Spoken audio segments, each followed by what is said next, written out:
سلام بینندگان عزیز، امروز سه‌شنبه 31 اکتبر است. من و همکارانم در تاجیکستان و پراگ شما را به دیدن نشر امروزه برنامه خبری و تحلیلی رادیوی آزادی دعوت می‌کنیم.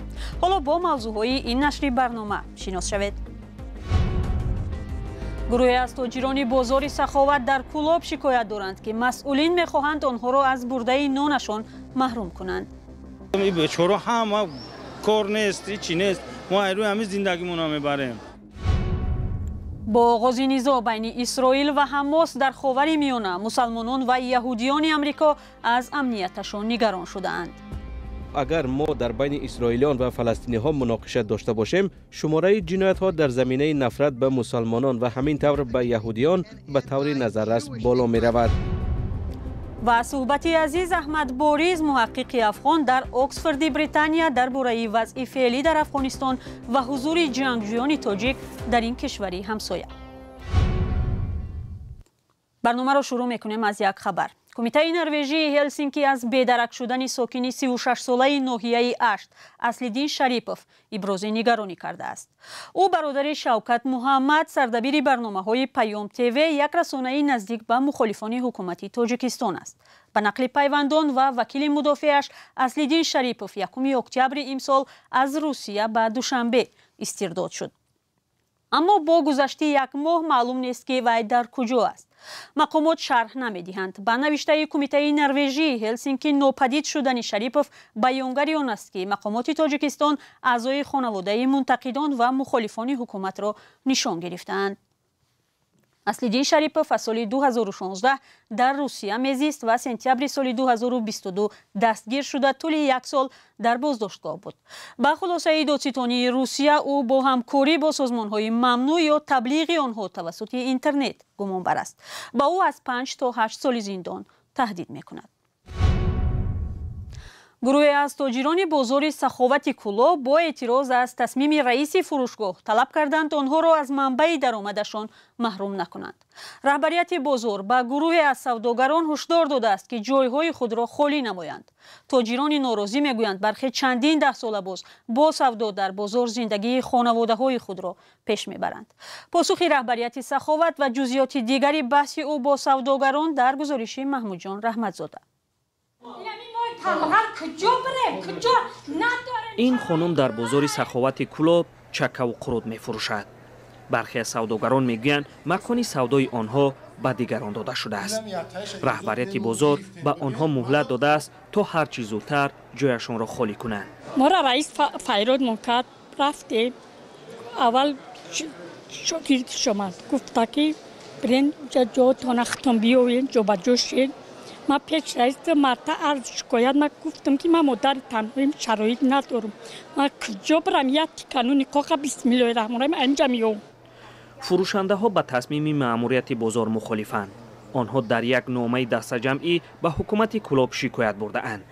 نامه را 40 نفر امضا کرده است. اما رهبریت بازار ادعای سوداگران را بی اساس می‌خواند. رئیس بازار گفت که تنها 6 سوداگر از جایش خیزانده می شود. او هنگام دادن آگاهینامه گفت که هیچ کس را از بازار پیش نخواهند کرد. مرا دین پروز پروکرور فرود کرد، با سحر با فرود کرد، هم معلم شتگی بود، گفت بعد هم معلم پروس هم برای شهیدیش گفتم. مرا مجبور کرد که بعد آگاهینامه شون بده. سوداگران میگویند با محروم شدن از نقطه فروش دیگر نمیدانند کجا روند. تک خانه دبا یک خانه دیگه میکنی. مردم این بیچاره هم کار نیست، چی نیست. ما روی همین زندگیمون رو میبریم. برخی فروشنده ها میگویند 20 سال می شود در این نقطه به سودا مشغولند. از جمله انوربین نسیمова با فروش چکه و خوریش زندگیش را پیش میبرد. خیلی که پیشوای ملت جناب اولی امام علی رحمانوف مقصد میگه که همین صاحبکارای خرد میانه را دستگیری کنین. خیلی ما 30 سال می شود بازار داشتگیم. خیلی اینجا نان منایم اینجا مورا امروز میگه که بخیزین جا را خالی کنین. این بار اول نیست که در کلاب سوداگران دست به اعتراض میزنند. مهمه در پی کوچاندن سوداگران بازار لاله اعتراض کرده بودند. محمود جان رحمتزاده، آزادی، بازار سخاوت کلاب.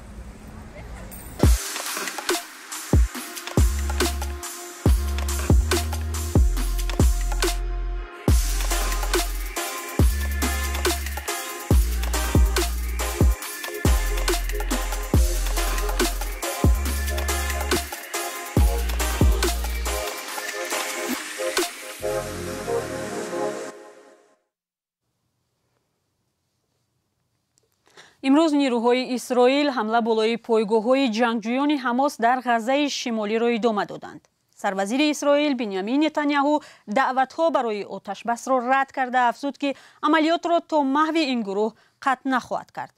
دیروز نظامیان اسرائیل گزارش دادند که یکی از 240 گروگان را از اسارت حماس رها کردند. تا حال تقریباً 800,000 نفر ترک غزه کرده است. تأثیر ناگوار جنگ در امریکا هم احساس می شود. جامعه های مسلمان و یهودی این کشور از آن نگرانند که خصومت و خشونت نسبتشان زیاد می شود. ادامه موضوع در گزارشی شهلای گلخوجه. از آغاز جنگ میان اسرائیل و حماس مسلمانان و یهودیان در امریکا از آن بیم دارند که هدف حمله قرار میگیرند. یکی از قربانیان آخرین جنایت‌هایی که در زمینه بدبینی صادر شده است، کودک 6 ساله مسلمان بود که روز شنبه 14 اکتبر در ایلینویس با ضرب کارد به قتل رسید. رئیس جمهور جو بایدن کشتار کودک را شدیداً محکوم کرد و به حکومت خود امر داد که جلوگیری و رفع همه گونه تهدیدهای احتمالی را در سرگاه کار خود قرار دهد. فدوه حسن در ایالات متحده تولد شده است و خویشاوندان فلسطینیش در ساحل غربی زندگی می‌کنند. هر زنی که حجاب دارد و یا حتی برای ادای نماز به مؤسسه ما می‌آید الکی نگران است. ما همیشه از خشونت نگران بودیم. لیندا شاپیرو میگوید ترس و اضطراب در میان اعضای جمعیت یهودیانش افزایش یافته است و کنیسه او در ویرجینیا شمالی تدابیر امنیتی را شدیدتر کرده است. ما نباید به عیب‌دارکنی و برانگیختن نفرت مشغول باشیم. ما باید پیوسته به خود و دیگران خاطر رسان کنیم که این همه گناهی حماس است. امور اخیر اداره تحقیقات فدرالی آمریکا نشان می‌دهد که سالهای اخیر جنایت‌های مربوط به بدبینی یهودیان در آمریکا افزایش یافته، تنها در سال گذشته 36% بالا رفته است. جنایت‌های ضد مسلمانان تا اندازه در یک سطح باقی مانده سال کمتر از 200 حادثه به قید گرفته می‌شود. اما تحلیلگران هشدار می‌دهند که این گونه حالت‌ها عادتاً هنگام سر زدن نیزه‌های خارجی افزایش می‌یابد. طور ما از حادثه های گذشته مشاهده کرده ایم وقتی در یگان نیزهای خارجی شهروندان امریکا تلف می‌یابند یا اگر ما در بین اسرائیلیان و فلسطینی ها مناقشه داشته باشیم، شماره جنایت ها در زمینه نفرت به مسلمانان و همین طور به یهودیان به طور نظررس بالا می رود. شورای روابط امریکا و کشورهای اسلامی به صدای امریکا گفت از آغاز جنگ نگران آنهایی هستند که هدف ستیزه ها قرار می گیرند. کوری سیلر، رهبر تحقیقات و ترغیبات این شورا گفت بجز از محکوم کردن خشونت باید طرفهای دخلدار سببهای اصلی مناقشه خاورمیانه را حل کنند. در دوام 10 ساله ها ما درباره مکالمه حرف می زدیم و این غایه را ترغیب می کردیم که گفت و شنید ما را به حل آسایشته می برد. در همین حال لیگ ضد تهمت، یک سازمان آمریکایی ضد یهودی ستیزی ذکر نمود که جامعه یهودی در آمریکا یکسان نیست و ادامه تعقیب آنها بی‌اساس می باشد. این مناقشه هایی که در خارج رخ می دهند بعضا برای جامعه های اینجا خیلی سخت و دردناک می باشند. ما باید درک کنیم که عمل های حکومت جنگی که در خارج کشور رخ می دهد نباید به تمام جامعه دینی یا تمام قومیت نسبت داده شود. مقامات از آسیب دیدگان دعوت میکنند که در صورت سر زدن جنایت ها در زمینه بدبینی و یا جای داشتن حالت های خشونت آمیز فوراً به پلیس محلی یا سازمان های غیر دولتی خبر دهند. شما اخباری آزادی را تماشا دارید. از زمان سر قدرت آمدن طالبان در افغانستان چندین گروه ضد آنها قیام نمودند. همکارمون اسکندر فیروز ضمن صحبت اختصاصی از عزیز احمد باریز مدیر مرکز مطالعات راهبردی افغانستان و آسیای مرکزی در اکسفورد بریتانیا پرسید که این گروه ها زیر کدام پرچم و با چه شعارهای مبارزه میبرند؟ ببینید افغانستان متاسفانه که سقوط کرد 4 تا عامل داره. 2 تا عاملش خود افغانستانی هستند، رهبران سیاسی و جریان‌های سیاسی، یعنی احزاب منظورم است. 2 عامل دیگری سقوط افغانستان یا سقوط دموکراسی در افغانستان امریکا و متحدینش که متحدین افغانستان بودن هستند و کشورهای همسایه. حالا برداشت من این است که افغانستان به 2 تا جبهه تقسیم شده، جبهه افراطگرایان و جبهه دموکراسی خواهان.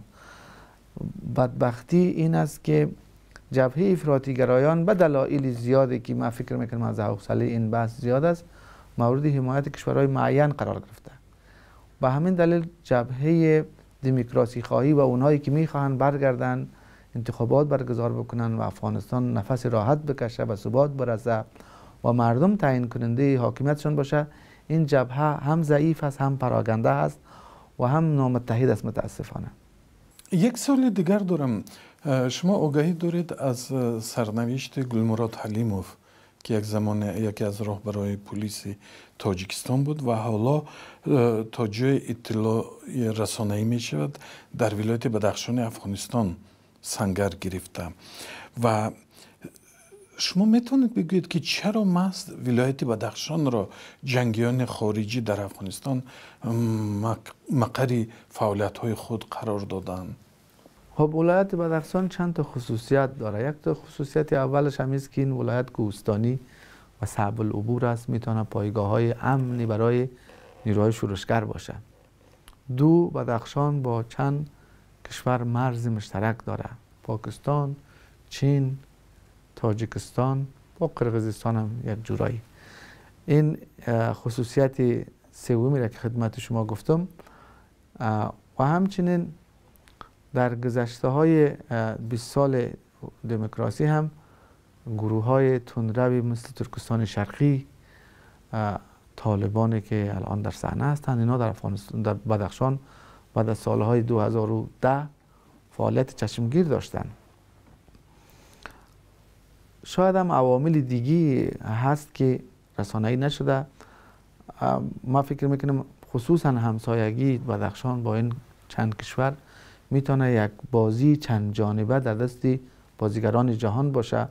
خصوصا بحث آقای گلمراد که شما مطرح کردین، باید حکومت تاجیکستان این دقیق بدانه که به علاوه آقای گلمراد یک تعداد زیادی دیگه از انصارالله تاجیکستان که میگن اخیراً اسمشان را امارت اسلامی تاجیکستان گذاشتن، اونجا فعال هستن، از سالیان سال زبان مشترک دارن با مردم و به سادگی، خصوصا در زمستان ها که هیچ مرزی وجود نداره، دریا که وقتی همه یخ زد همه جا راه هست، میتونن بیان و تاجیکستان را ناامن بسازن.